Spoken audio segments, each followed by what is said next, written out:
Todos se encontraram Lucas 22? Amém? Olha aí do teu lado, se tiver alguém ainda com dificuldade para encontrar, ajude essa pessoa.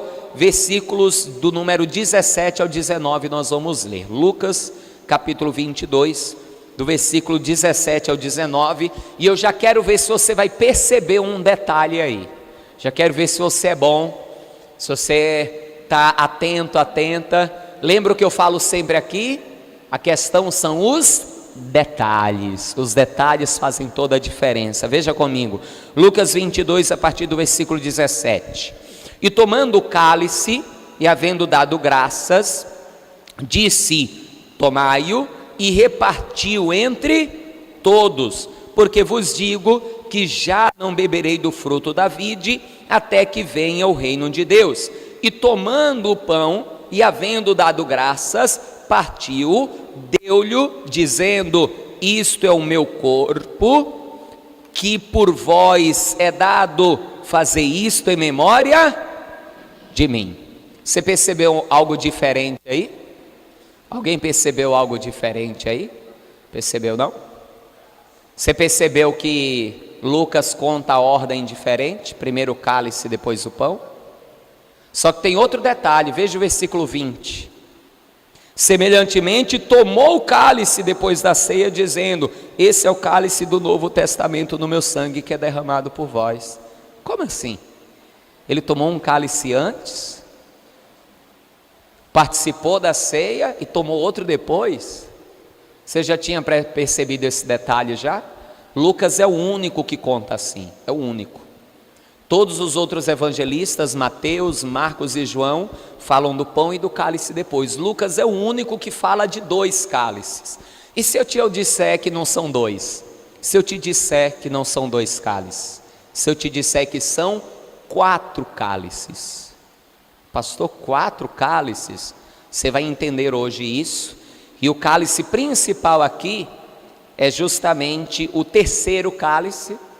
E nós vamos aprender que cálice é esse, mas todos eles têm uma importância e nós vamos aprender juntos. Vou ler mais uma vez, tá? Olha só. E tomando o cálice, e havendo dado graças, disse: tomai-o, e repartiu entre vós. Porque vos digo que já não beberei do fruto da vide, até que venha o reino de Deus. E tomando o pão, e havendo dado graças, partiu, deu-lhe, dizendo: isto é o meu corpo, que por vós é dado. Fazer isto em memória de mim. Amém, igreja? Eu vou ler mais uma vez apenas o versículo 19, tá? Que é uma leitura comprida. E você que está aqui comigo na Paz Divina Lauro de Freitas, você também que me assiste ou que me ouve pela internet ou através de um áudio gravado, repita comigo: e tomando o pão, e havendo dado graças, partiu e deu-lhe, dizendo: isto é o meu corpo, que por vós é dado. Fazer isto em memória de mim. Amém? Nós hoje vamos participar em memória de Jesus, mas você crê que esta é a palavra de Deus?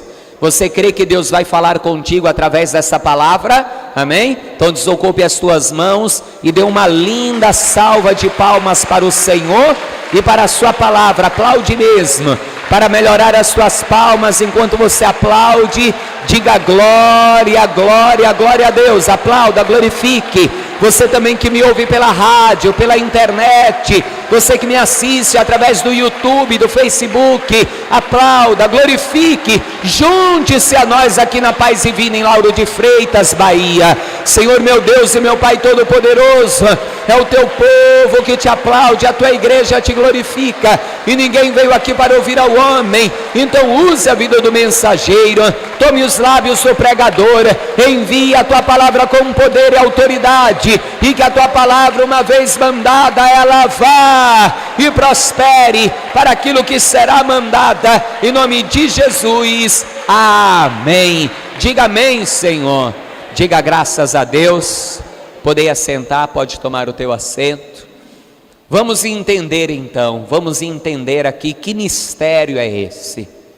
Depois você pode até ler A Santa Ceia contada por Mateus, contada por João, contada por Marcos, que você vai ver que todos eles falam apenas de um cálice. Por quê? Porque eles vão enfatizar aquele cálice que no momento era o cálice mais importante. E o interessante é que Lucas não estava lá no dia. Aí alguém pode dizer, pastor, é por causa disso, ele escreveu errado. Ele não estava no dia, o evangelista Lucas. Porém, Lucas é o que conta as coisas com mais detalhes. Primeiro porque Lucas era médico, e normalmente quem é médico tem a tendência de ser estudiosa e de ser detalhista nas coisas, até porque a profissão exige. E outra, porque Lucas ele foi em busca de testemunhas para saber detalhes por detalhes de tudo o que tinha acontecido. Então, ele vai falar de mais de um cálice, que na verdade são 4 cálices. Mas nós precisamos voltar um pouco na história para entender. O que foi a Santa Ceia? O que foi aquilo que Jesus celebrou naquele dia com os discípulos? Esta celebração começou com uma celebração chamada da celebração da Páscoa, que foi uma ordenança que o Senhor deu ao seu povo quando os estava tirando da terra do Egito, do cativeiro do Egito, os conduziria para Canaã, e eles teriam então que, como memorial, como memória daquela grande obra que o Senhor estava fazendo, celebrar então esta festa que era a festa da Páscoa. Vamos dar uma olhada rápida aqui, Êxodo capítulo de número 12. Êxodo é o segundo livro da Bíblia, tá? Se você tiver dificuldade, tome nota da referência, tá? Porque eu vou ser um pouco rápido aqui nas leituras, porque senão a gente só sai daqui de meio-dia, ainda tem a ceia para celebrar. Êxodo capítulo 12, versículo 14, diz assim: e este dia vos será por memória, e celebrá-lo-eis por festa ao Senhor nas vossas gerações, e celebrareis por estatuto perpétuo. Foi um estatuto perpétuo que Deus deixou para os judeus celebrarem. Depois você pode ler o capítulo 12 todo, que explica sobre a ceia, sobre a Páscoa, onde ali eles sacrificaram um cordeiro, comeram a carne do cordeiro, ervas amargosas, tomaram o suco da uva, passaram do sangue do cordeiro nos umbrais das portas, porque eles seriam livres, o espírito de morte viria ali. E a ceia que se originou da Páscoa, na Páscoa eles tomavam 4 cálices, e eu digo eles tomavam, mas ainda hoje os judeus, quando celebram a Páscoa uma vez por ano, porque eles continuam celebrando, porque é um estatuto perpétuo, é um estatuto contínuo, e aqui eu nem ia entrar nesse detalhe, mas eu vou entrar num detalhe, que esses dias o Lucas falou algo comigo que me chamou a atenção, de um ministério aí que tem até programa na TV, que diz que a ceia é algo espiritual, e que se é algo espiritual hoje a gente não precisa participar. A ceia é espiritual? Sim, é espiritual. O homem de Deus, o apóstolo Paulo, ele disse aos coríntios, quando quem tiver fome, come em casa. Tenha discernimento, quem come a ceia indignamente vai ser culpado. Ou seja, é aquele que come o pão da ceia achando que é um pão comum e bebe o cálice achando que é um cálice comum. Mas não é por isso que não deve ser participado. Jesus mesmo disse, fazer isso em memória de mim. É uma ordenança de Jesus. Nós temos que participar da ceia.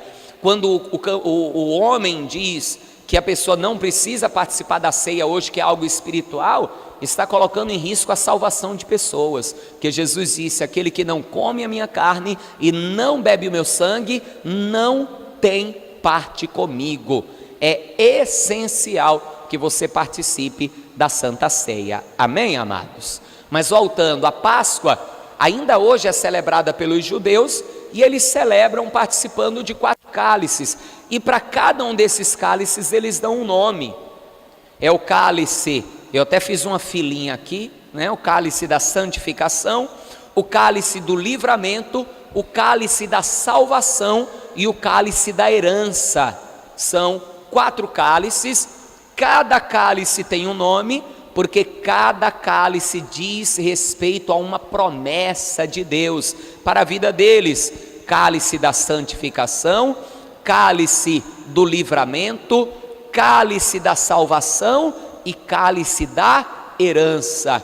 Baseado em que esses cálices surgiram dentro da tradição judaica? Baseado em uma promessa de Deus, e esta promessa envolve a pessoa do Senhor Jesus. Estamos em Êxodo capítulo 6, veja comigo a promessa. Pastor, uma promessa em Êxodo inclui a pessoa do Senhor Jesus?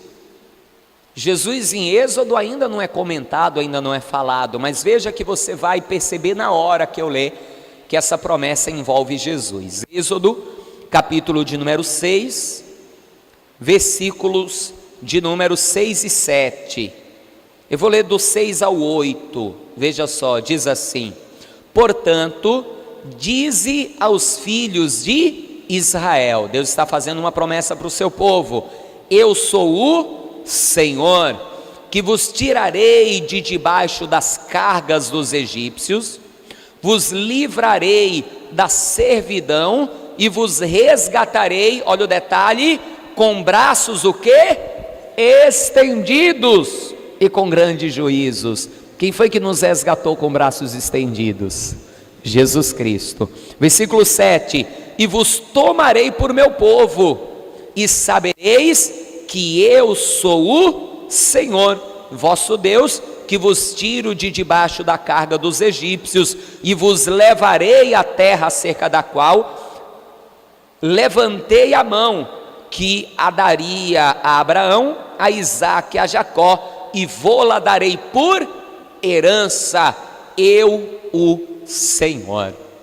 Eu não sei se você conseguiu perceber, mas existem aqui 4 promessas: uma de santificação, uma de livramento, uma de salvação e uma de herança.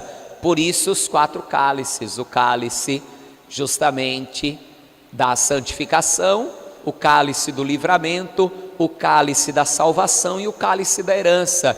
E todo judeu, quando ele participa então da Páscoa, eles fazem menção a Deus desta promessa e tomam com a família aquele cálice, declarando que creem na promessa e que estão esperando o cumprimento da promessa. E é aqui que entra a maravilha da Escritura, que de Gênesis a Apocalipse se completa.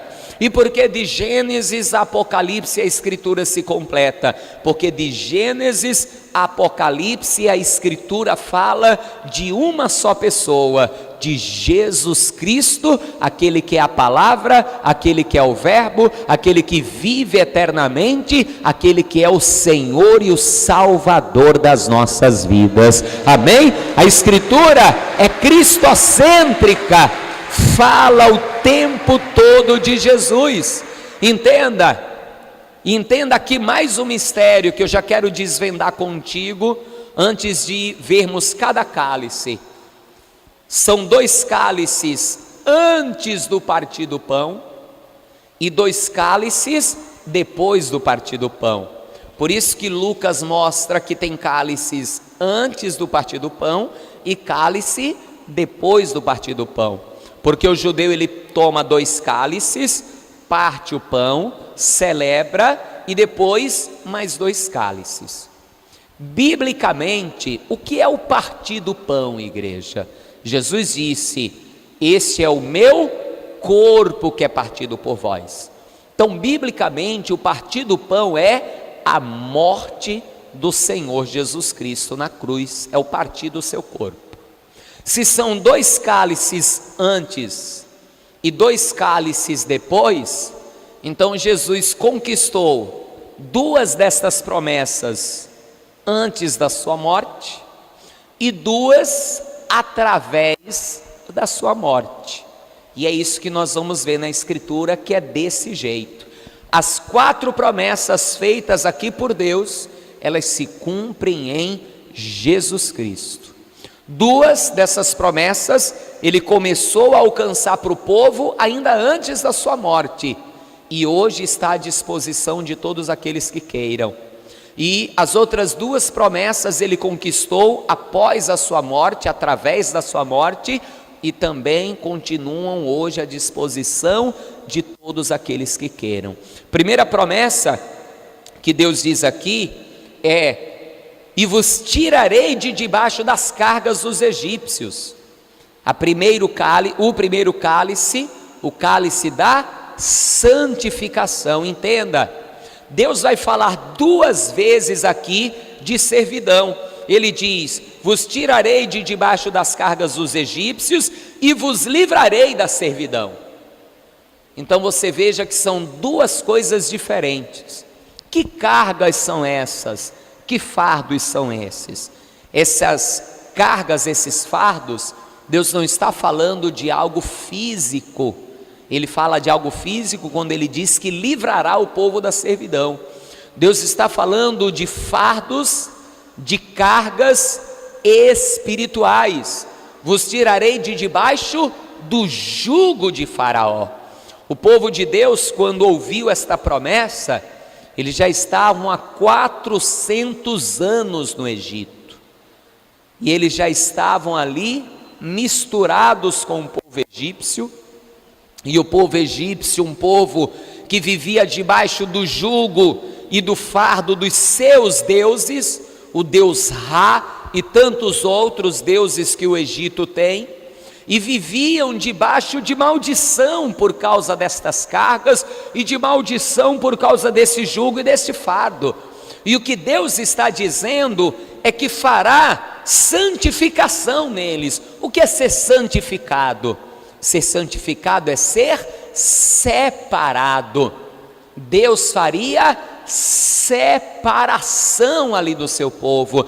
Deus mostraria ali que Ele faz separação, Ele faz diferença entre quem é dele e quem não é dele, entre quem serve a Ele e quem não serve a Ele.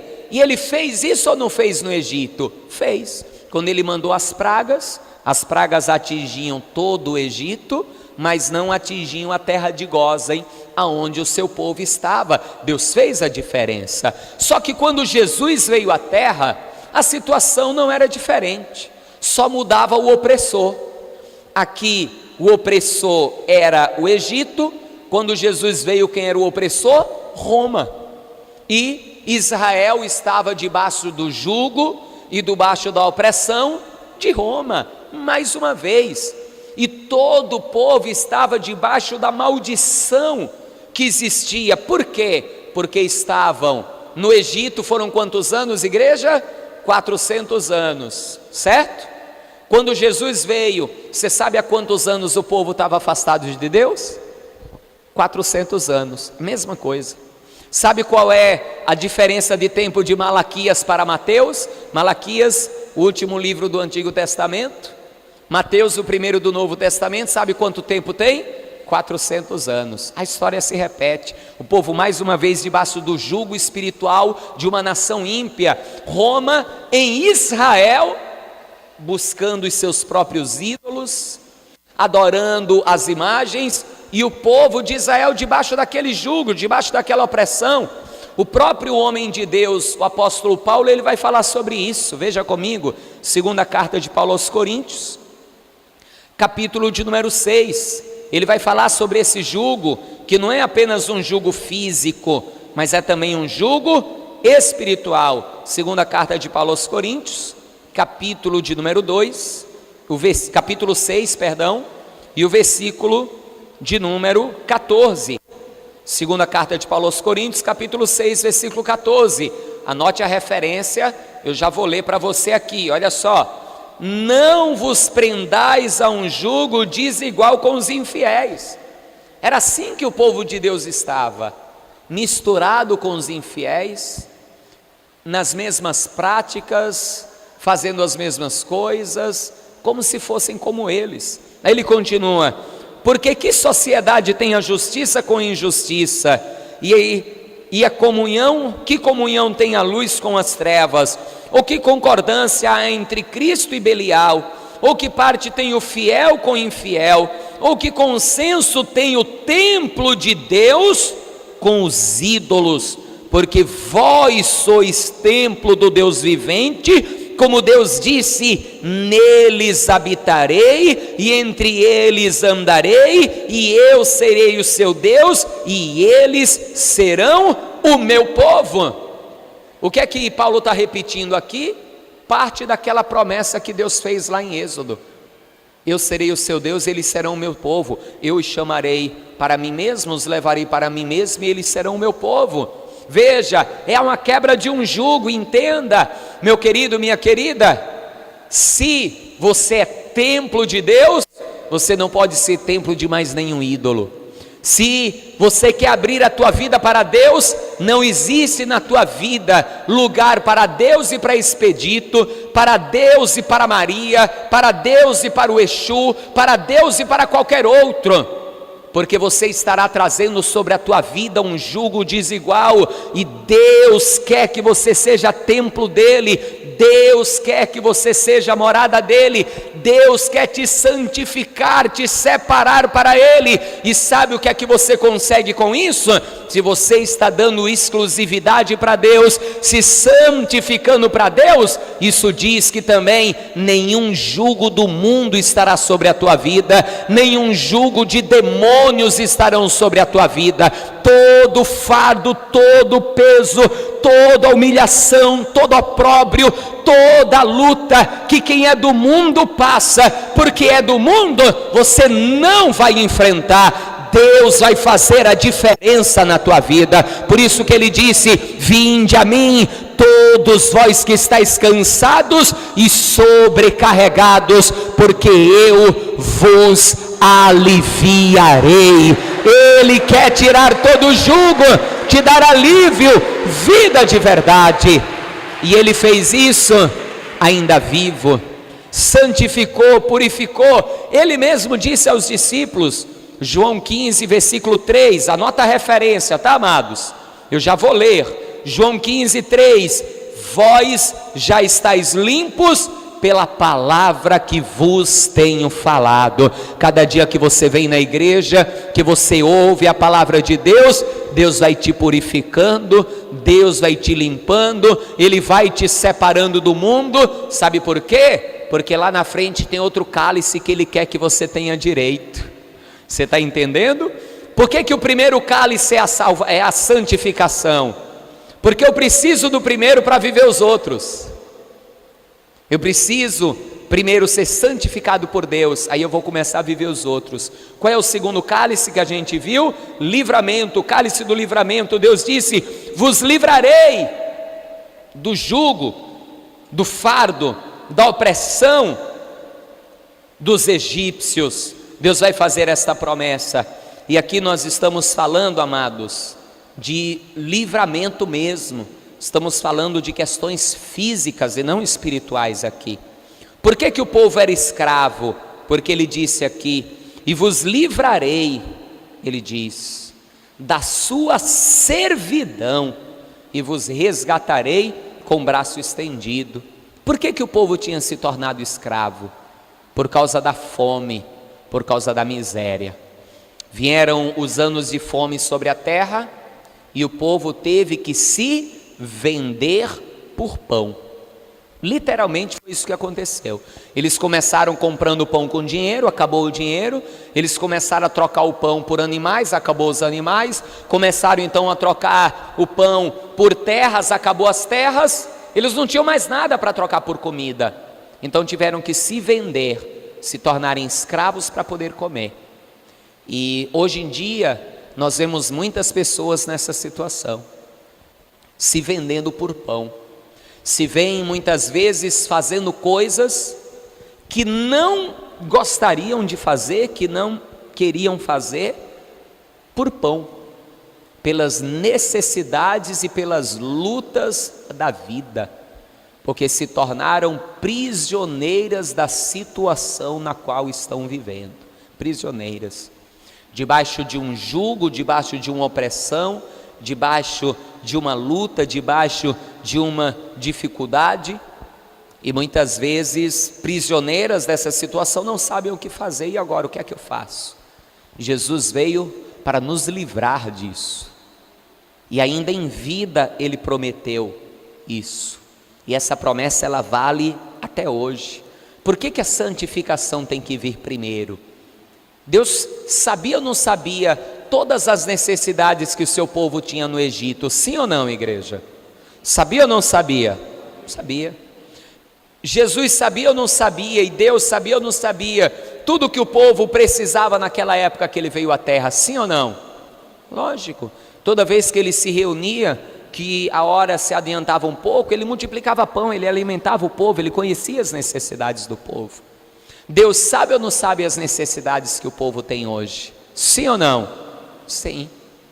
Então qual a necessidade? O que tem que haver então? A pessoa primeiro tem que beber do cálice da santificação. A pessoa tem que buscar a Deus. Tem que buscar a Deus. Veja o que Jesus falou aqui. Mateus capítulo de número 6, eu vou ler para você. Evangelho segundo Mateus, capítulo de número 6. Jesus veio para libertar. Ele libertava as pessoas da opressão dos demônios. Ele libertava as pessoas das enfermidades, das paralisias, dos problemas, das lutas. E tudo isso ele fez ainda em vida. E não só ele fez, como também deu autoridade aos discípulos para fazerem, e dá também a cada um de nós, porque ele disse que aquele que crê nele, como diz a Escritura, fará as mesmas obras que ele, e ainda maiores as farão. Amém, amados? Mas veja o que ele diz aqui, Mateus 6, versículo 25: por isso vos digo, não andeis cuidadosos quanto à vossa vida, pelo que haveis de comer, ou pelo que haveis de beber, nem quanto ao vosso corpo e pelo que haveis de vestir. Não é a vossa vida mais do que o mantimento, e o vosso corpo mais do que a vestimenta? Qual era a maior murmuração do povo no deserto, quando estavam sendo conduzidos para Canaã? Não era porque não tinha comida e porque não tinha água? E Deus deixou faltar algum dia, igreja? Deus deixou faltar algum dia? Não.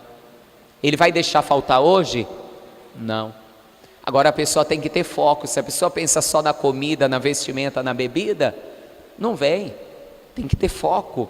Continue comigo, versículo 26: olhai para as aves do céu, que não semeiam, nem cegam, nem ajuntam em celeiros, e o vosso Pai Celestial as alimenta. Não tendes vós muito mais valor do que elas? Ou você acha que você não é mais valoroso para Deus do que um passarinho? E qual de vós poderá com todos os seus cuidados acrescentar um covo da sua estatura? A preocupação resolve o problema? Não resolve. E quanto ao vestuário, por que andais solícitos? Olhai para os lírios do campo, como eles crescem, não trabalham nem fiam, e eu vos digo que nem mesmo Salomão em toda a sua glória se vestiu como qualquer um deles. Amados, eu fico maravilhado, eu gosto muito de planta, a variedade de flores que tem. Para que isso? Vamos olhar pelas necessidades. Existia necessidade de ter uma variedade tão grande de flor? Sim ou não? Não. Não. Basicamente as flores que precisavam ter eram as flores que gerariam frutos para a alimentação do homem. Mas tem flores que é só para dar beleza à vida do homem, só para dar perfume à vida do homem. E até com essas pequenas coisas Deus se preocupou. Ele cuidou. Aí Ele não vai cuidar de você? Ele não vai cuidar da tua casa? Ele não vai cuidar da tua família? Você está entendendo?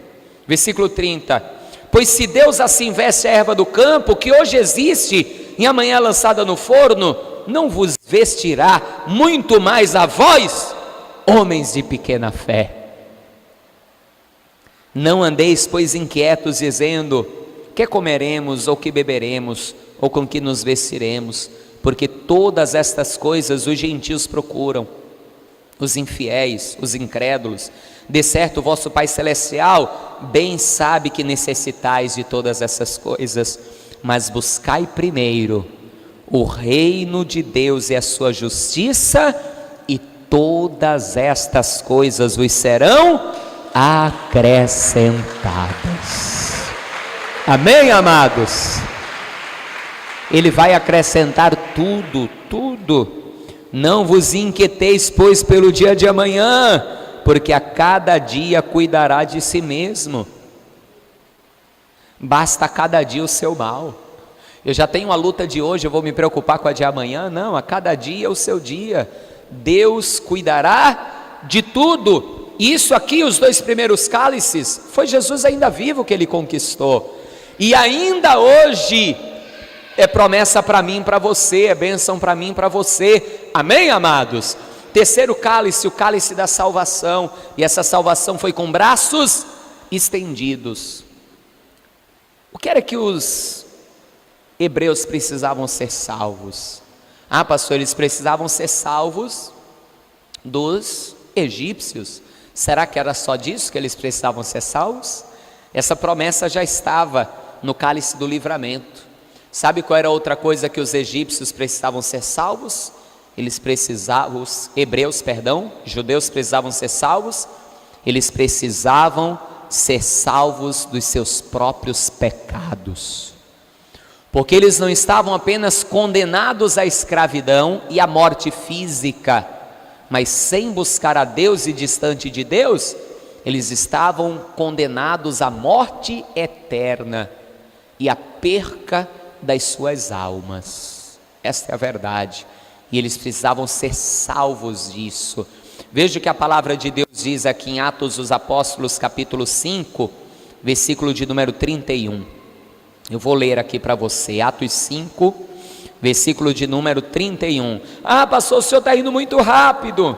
É por isso que eu aconselho, traga papel e caneta, vai tomando nota, depois em casa você confere, amados. É muita referência, se nós formos ler todas elas, e esperando todo mundo abrir, a gente não sai daqui antes do meio-dia.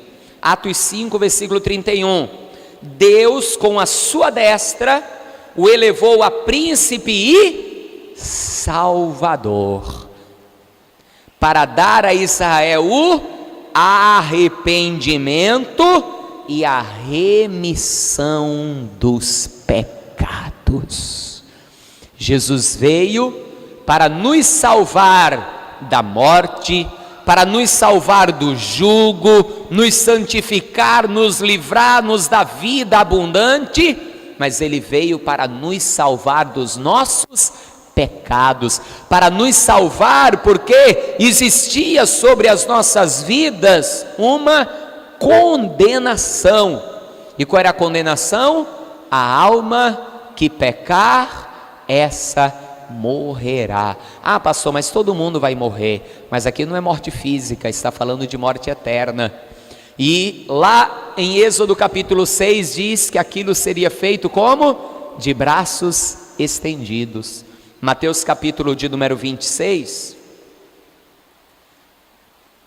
Veja aqui algo comigo. E é tremendo, amados, como a palavra de Deus, ela põe as coisas veladas, as coisas meio que escondidas, para que a gente tenha curiosidade, vá descobrindo e vá vendo como as coisas se encaixam. Qual foi a oração de Jesus no Getsemane? Mateus 26, versículo de número 38, veja aqui comigo.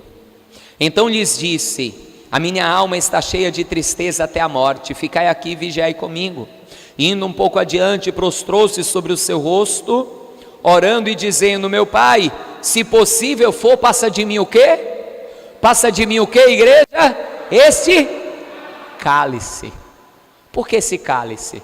Porque Jesus ia ter que beber o cálice da morte com braços estendidos, para que eu e você pudéssemos beber o cálice da salvação. Para que eu e você pudéssemos beber o cálice da salvação. Ele bebeu o cálice da morte com braços estendidos. Está aqui, ó, versículo 39. Indo um pouco adiante, prostrou-se sobre o seu rosto, orando e dizendo: meu Pai, se possível, passa de mim este cálice, todavia não seja como eu quero, mas como tu queres. E voltando para os seus discípulos, achou-os adormecidos, e disse a Pedro: então nenhuma hora pudesse vigiar comigo? Vigiai e orai, para que não entreis em tentação. Na verdade, o espírito está pronto, mas a carne é fraca. E indo segunda vez, orou dizendo: meu Pai, se esse cálice não pode passar de mim sem eu beber, faça-se a tua vontade. E 3 vezes Jesus vai fazer essa oração, 3 vezes. Ele não queria beber o cálice da morte, porque para que eu fosse salvo, para que você fosse salvo, para que nós fôssemos salvos, remidos dos nossos pecados. Qual é o salário do pecado, igreja?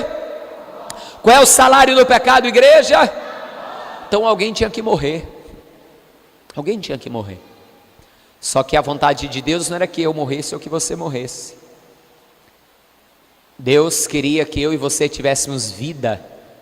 Me agradaria eu da morte do ímpio? Não. Antes que se converta e seja salvo. Mas alguém tinha que morrer. E não podia ser um sangue qualquer, porque o sangue de cordeirinhos, de animaizinhos, por centenas de anos foi derramada. Mas aí o homem pecava, aí tinha que matar outro cordeirinho.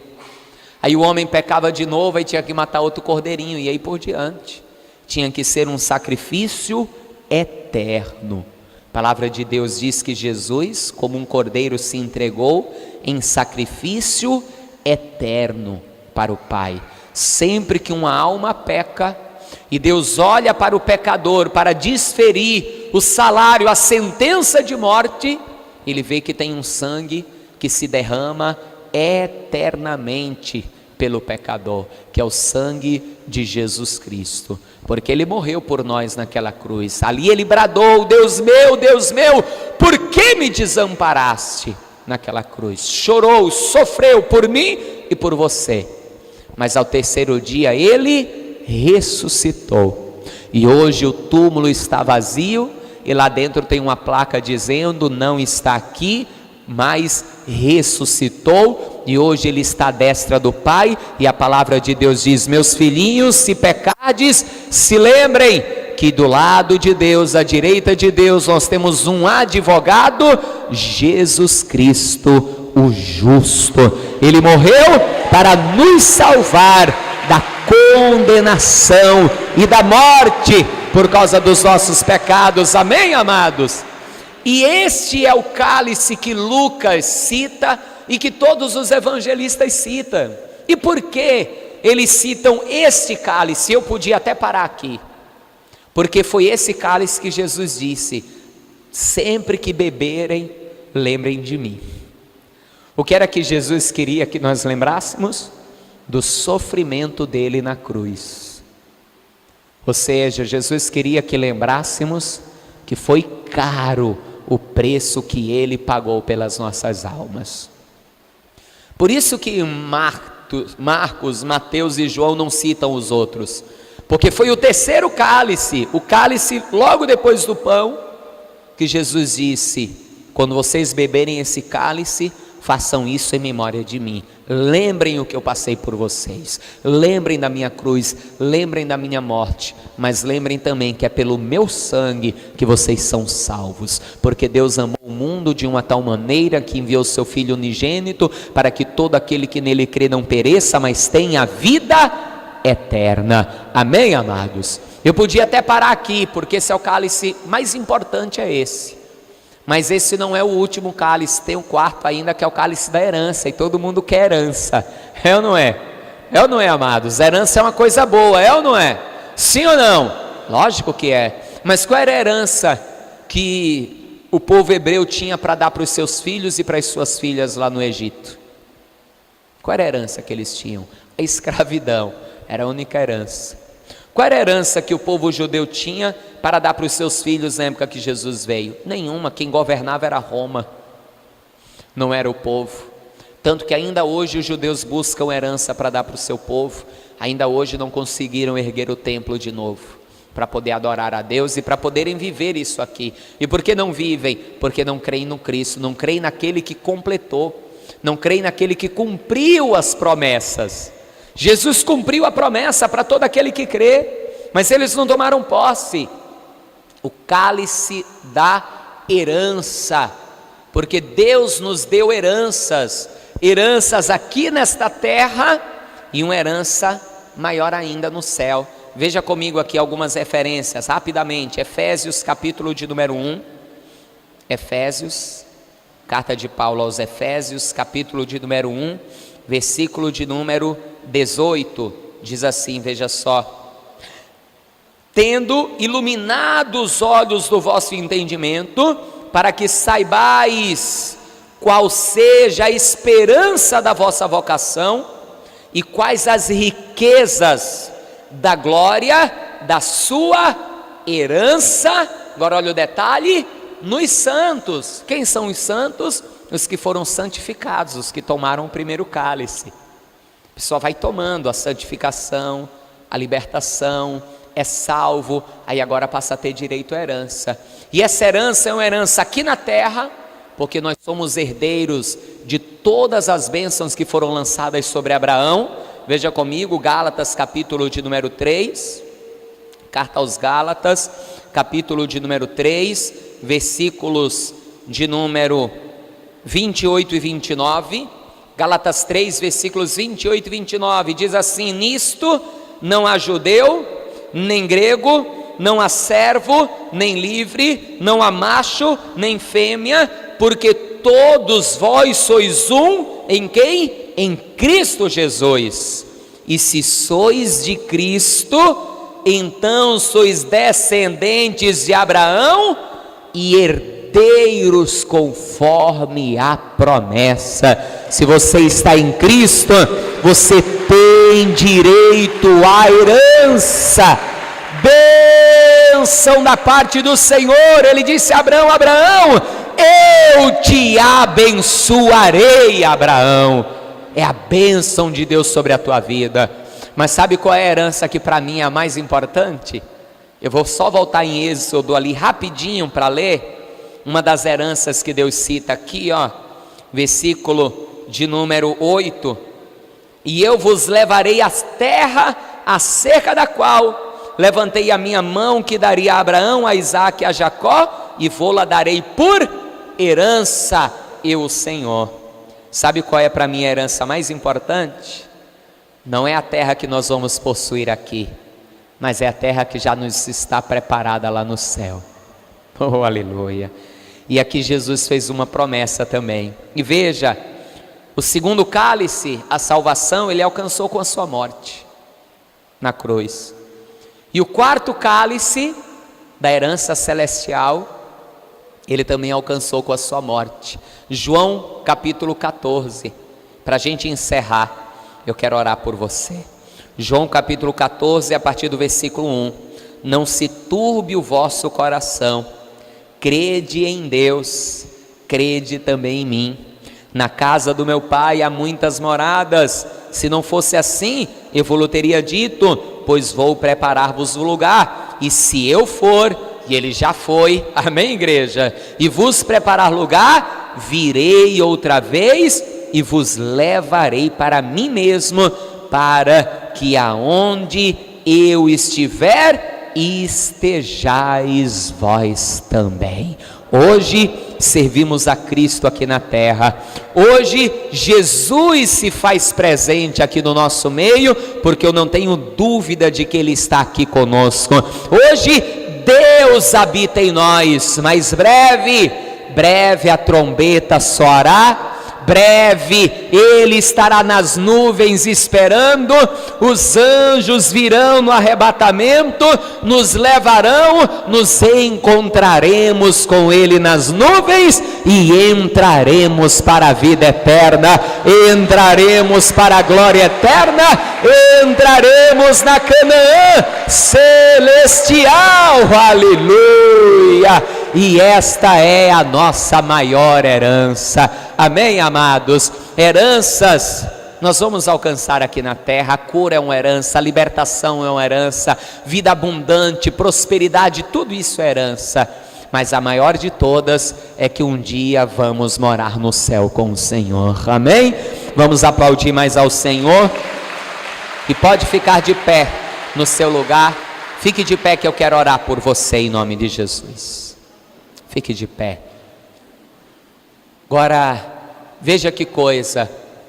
Uma obra tão grande, uma promessa tão maravilhosa, tão poderosa, e infelizmente nem todos vão usufruir dela. E por que não vão? Porque Deus não quer que as pessoas usufruam? Não. Porque muitos não fazem aquilo que é necessário para usufruir. Qual o primeiro cálice? Santificação. Quando a Bíblia diz se santificar, não é que a pessoa não vai nunca mais cometer pecado. Não é. Era tão bom que conseguíssemos isso.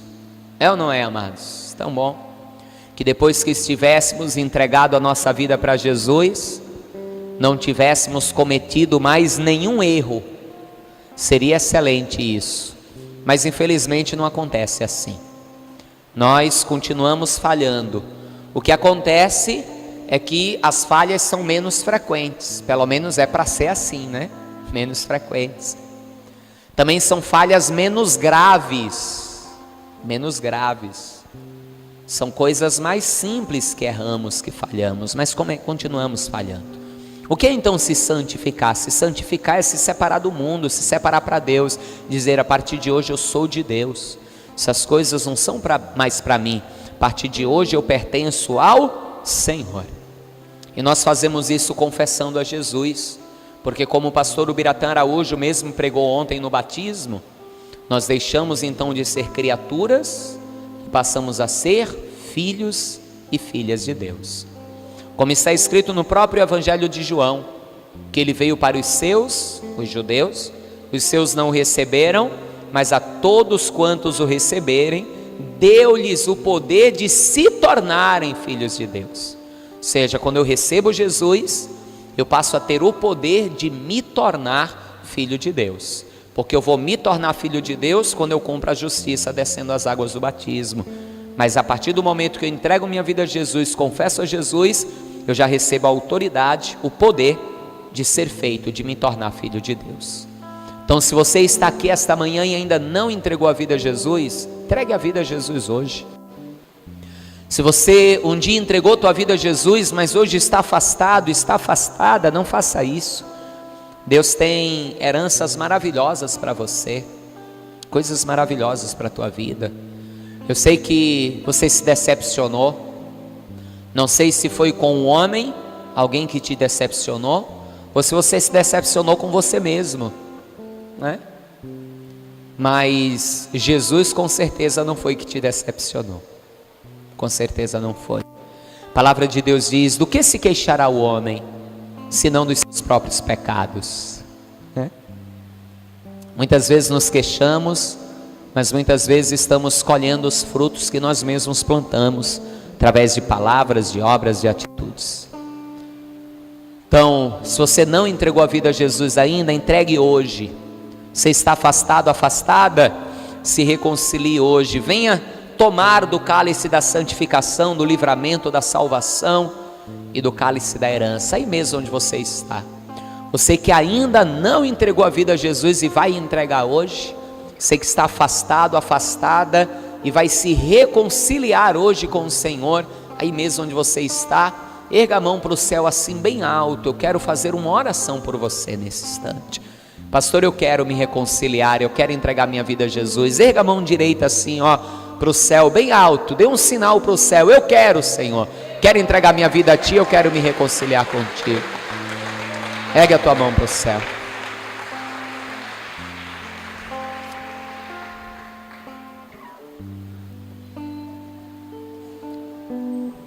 Aquele menino ali já confessou Jesus já? Está levantando a mão, ó. Pastor, mas é uma criança, e quer que tem? Vem cá, vem cá. Quem não for como uma criança, de maneira nenhuma entrará no reino de Deus. Isso, vem cá você também. Aqui, ó. É isso aí. Quem não for como uma criança, de maneira nenhuma entrará no reino do céu. Glória a Deus. Eu fico emocionado quando eu vejo crianças se entregando a Jesus. Eu lembro o dia que a minha menina entregou a vida a Jesus. Sabe por que eu me emociono? Que é o futuro da nossa geração, é aqui, ó. Futuros pastores, evangelistas, pregadores da palavra.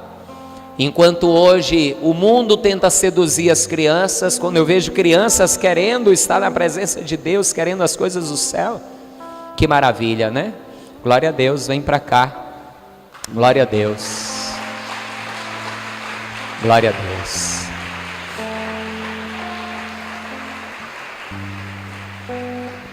Eu vou me ajoelhar aqui com essas crianças. Se você pudesse ajoelhar, acho que é melhor se ajoelhar embaixo. Aí em cima, cuidado para não machucar aí o joelhinho, tá? Eu quero falar também com quem está me assistindo. E você que está aí na igreja, ó, não só tem essas crianças não. As crianças vieram para dar o exemplo. Se não forem como crianças, de maneira nenhuma entrareis no reino do céu. Não tem só essas crianças, tem mais gente no nosso meio aqui hoje que ainda não confessou Jesus. Tem mais gente no nosso meio hoje que está afastado, afastada, precisando se reconciliar. Você vai ficar aí no seu lugar mesmo? Você vai deixar o diabo trabalhar no teu coração em vez de abrir o teu coração para Deus? Não faça isso. Saia do seu lugar, vem aqui para frente, dobre os seus joelhos aqui na frente também. Não tenha vergonha, não é vergonha. Eu quero falar também com aquele que está me assistindo agora através desta filmagem, que está me ouvindo, aí mesmo onde você está, você que agora quer entregar a tua vida a Jesus, você que quer se reconciliar, dobra o joelho aí na frente da TV, dobra o joelho aí na frente do computador, na frente do celular. Se você está dirigindo o carro, diminui a velocidade do carro, coloque a mão sobre o local onde fica o seu coração. Mas todos, tanto perto como distante, vamos orar e vamos confessar a Jesus agora. Quero orar com esses que estão aqui na frente. Glória a Deus por você, viu, irmã, que veio. E tem mais gente ainda, tá? Tem mais gente ainda. Tem mais gente. Você ainda vai ficar no seu lugar? Você não vai vir aqui para frente? Você tem certeza disso? Você vai perder essa oportunidade? Hoje é dia de ceia. Você vai perder essa oportunidade de se reconciliar com Deus? Glória a Deus. Aleluia. Obrigado, Jesus. Obrigado, Jesus. Obrigado, Jesus. Santo é o nome do Senhor.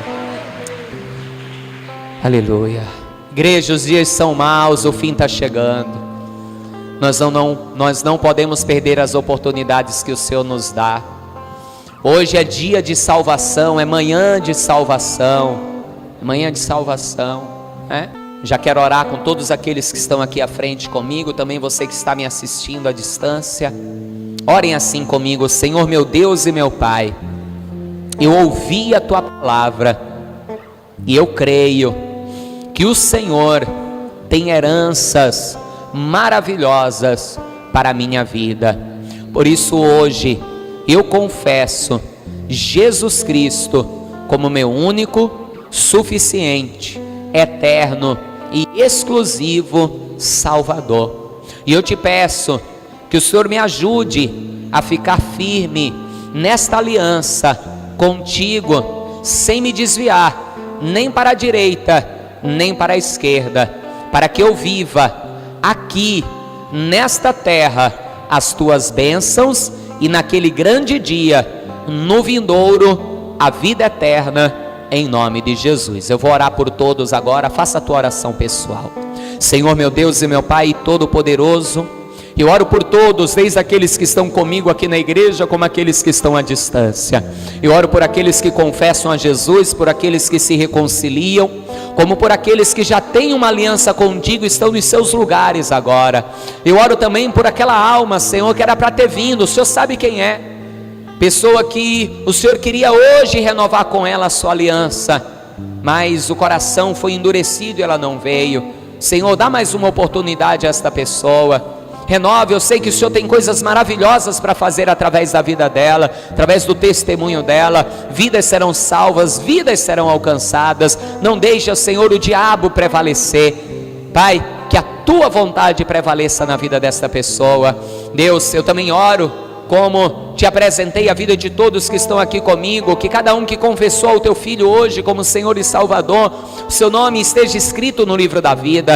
Aqueles que se reconciliaram contigo, esta aliança nunca mais se quebre, ó Pai. Que todos aqueles que oram agora comigo, que são filhos e filhas, venham a viver neste tempo presente a tua herança, e no vindouro alcancem a vida eterna, para a glória do teu santo nome, Senhor. Que assim seja feito. Amém e graças a Deus. Diga assim seja, diga graças a Deus, e vamos aplaudir ao Senhor. Amém. Glória a Deus. Parabéns.